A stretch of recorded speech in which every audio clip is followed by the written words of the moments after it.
Hi everyone, welcome back into the Academy here for another video on the channel. It's lovely to have you along for another one. My name is Warren Bennett and we got a very sleepy Trev down on the floor there after a big long day. But I'm sure he's going to make a guest appearance just as I'm about to hit a shot, I'm sure.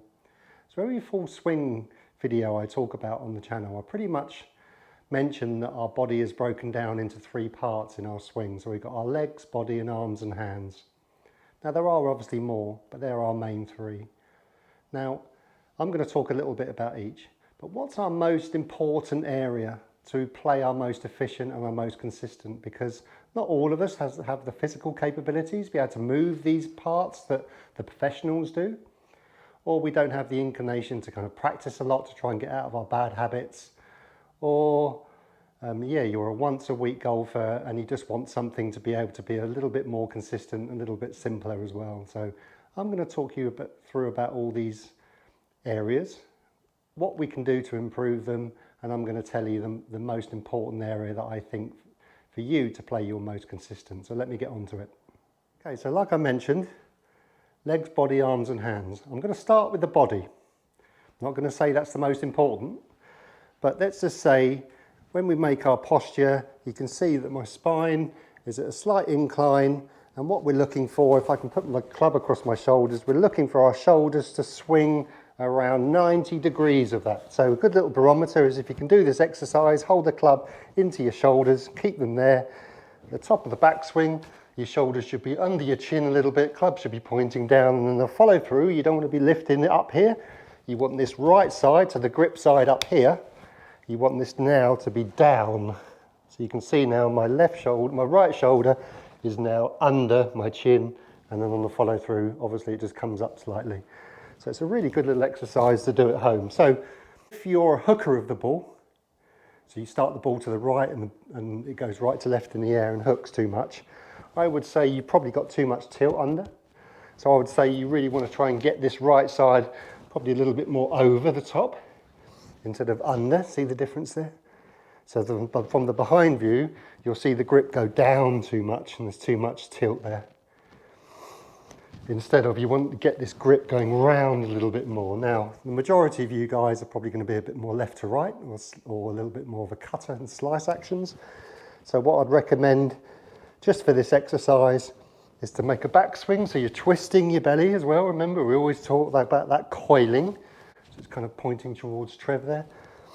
So shoulder goes under as well. So from here, for you over the toppers, you kind of want this grip to go down more, your shoulders to go down more. So it's like down and under. So you don't have to go too much, but you want this club to be pointing down, definitely. So it's a good little kind of barometer about you want this kind of a bit more tilt in your shoulder action. So hitting just a little half shot here. So I'm going to twist, left shoulder under my chin, right shoulder down. So you can see there, my right shoulder's still under my chin there. I haven't looked up yet. Show you that again. Okay, twist of my belly button, shoulder under my chin, shoulder down under my chin on the follow through. And obviously you can work its way up after that. So that's a good body action. Obviously there's more to it. There's a lot more kind of internals there, but this is quite a simple video. I wanted to show you the kind of the basics here, but the most important basics as well. So that's body. Now I'm going to go on to legs. Our legs and what they can do during our swing. Now if they perform incorrectly, it's quite hard for the body to perform correctly as well with what I just showed you. Let me just show you what I mean. So for instance, if I've got my right pocket and I slide too much, it's exaggerated, but if I slide too much on the backswing, so it gets pushed towards this rear leg, and you can see my left knee is still behind my right knee from the top of the backswing there, the top of the backswing. Very hard for me to twist. So you can see I've tilted, and to create the length I'm going to have to collapse. And now the structure of the swing is not going to be efficient or consistent at all. So if your legs don't work correctly, your body can't work correctly, because they are the foundation to our golf swing. So I would say they are really important, probably more so than the body, to be fair. And not all of us, remember, have the ability to be able to twist. Some of us may be a bit aging, or we have arthritis or some sort of injury and we're not being able to twist as much. It's the same as our legs. We might not be able to twist as much, but what you don't want to do, for instance, if we're coiling our belly button to start our swing, this right pocket cannot go that way. It has to twist and get the right pocket and getting your bum go back to support that. And if you can support that, you're able now to twist under your legs. Left knee comes in a little bit. If you want to raise your left heel up in the air, you can, because if you haven't got the flexibility to be able to move that little bit extra, by all means, please lift your left heel. If you have got the flexibility, keep it on the floor. So there's your twisting. So it's kind of all, this area here, your trunk, your navel, it's all blended into one really. Left knee comes in to allow a bit of weight coming into your right side. Remember, your left knee doesn't collapse. It kind of goes out towards the ball a little bit. Doesn't go out this way either. So we can do a little, that's your backswing motion. Pocket goes back. Now on the follow through, we're allowing this kick in a little bit. Again, like the body, with your legs, there's two different areas and two different golfers. If you're a kind of a golfer that starts the ball to the right and hooks it, you don't want to be too much off your right side too quickly, so you want to keep that back and allow the club to come through. But if the majority of the golfers that we see, obviously they stay a little bit static on the backswing, on the downswing here, keep their right foot on the floor, so I would encourage a little bit of a twist, a little bit of a coil, and then you want to try and kick off the inside of this shoe, just like the video I did for good footwork a couple of weeks ago. So it's back, kick through. So you can see I did a swing about Elvis months and months ago. You want to feel this right knee kick in, kick over to your left foot, click over to your left foot. It doesn't go out here, and it doesn't stay on the floor for too long either. So remember, a good leg action can support a good body turn as well. So let's say your leg action, and it can be subtle if you've got new knees or whatever, you don't have to move around like kind of I am, but you can do it nice and subtly. Remember, it doesn't have to be done a lot. If you're a hooker of the ball, you just stay a little bit more stationary, allow your body to turn over you. Or if you're a majority of golfers and you slice it and you probably come across it and keep your right foot on the floor for too long, get off your right side. Kick your right knee in over, get weight off your right leg as quick as you can on the downswing. Let me show you. Twist, kick. Really get that weight off. Okay, good leg action is really important. So let me get on to this final ingredient, which is your arms and hands. What is the most important ingredient out of these three? It is your arms and hands, because not all of us have the physical capabilities to be able to do this bit right with your body and legs. But everyone has a chance to swing their arms more efficiently. And I've said in previous videos, if you can swing your arms more efficiently, you can create the speed that you're after. Because and I actually gave a lesson to someone who had 2 out of the 3 areas correct. They had a really good body turn, their legs moved correctly, but they didn't have the arm swing in the correct place and they couldn't play golf. So to answer my question, if you have a good arm swing, you can play a consistent golf. You don't have to move around so much. Let me show you what I mean. So a lot of videos I do on the channel are all about these arms performing more efficiently. Less is more videos. So let me show you. One of the greatest exercises for you to determine have you got a good arm swing is if you get your feet close together and do some swings, good balance, nice long swings. Can you hit the ball more efficiently? Because I've taken the foundation away from under me, so I can't move my body as much. So I'm going to have to create the speed and power with my arms and hands.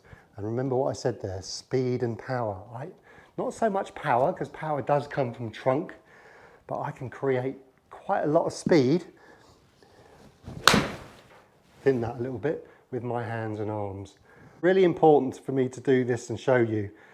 To be able to swing your arms and hands more efficiently, hinging the club, which is pointing the club up in the air, and not having to create length by, let's imagine if I didn't have any hinge, and I'm trying to create length, I'm going to have to use so much body to get the club in my hands back here. And the opposite side of that, if I did maximum hinge, you can see there I haven't really moved a lot. My club's behind my head. So you can see I know which is going to be the most consistent and the one easier to perform and hit the ball more efficiently with speed, rather than someone creating the big turn, so much effort and a lot of movement, which is going to be really tricky to hit the ball out the middle every time. Plus there's no layering of speed in that as well. So if you can swing with a bit of hinge, pointing the club up without pointing the club up, if you know what I mean. So I'm allowing these hinge of my hands, so just like I'm hammering a nail in, not moving my body. If I didn't have that wrist angle and I was doing that, trying to create, that's quite difficult to try and hit that nail every time. Same as golf. So when your hands just kind of past your right foot, I'd encourage you to really get this set of the club.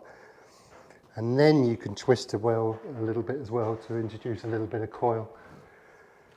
So if you're hitting balls with your feet together, introduce some natural hinge. So get some hinge and you've got natural length of the club without you doing a lot. And you can see my left arm's pretty straight, right arm's bent.